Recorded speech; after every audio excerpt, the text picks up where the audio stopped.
નમસ્કાર 24 hertz news હવે જોઈએ અગત્યના સમાચાર।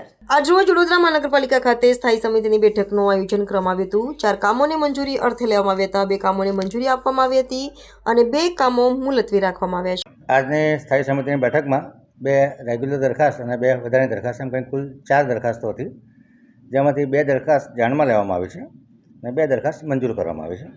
ખાસ કરીને ઓડિટ વિભાગ દ્વારા 1/7/24થી લઈને 28/7/24 દરમિયાનના પોસ્ટ ઓડિટની વિગતોના પત્રકો રજૂ કરવામાં આવ્યા હતા।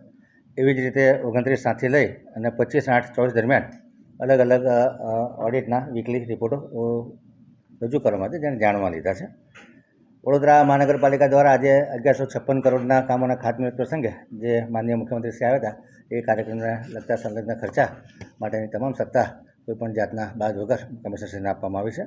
અને વોર્ડ નંબર 13માં જે પાણી નળીકા નિભાવણીનો ઇજારો હતો, જેમાં 10 લાખની નાણાકીય મર્યાદા અને 6 મહિનાની સમય મર્યાદામાં વધારો કરવામાં આવશે, આ કામને મંજૂર કરવામાં આવશે।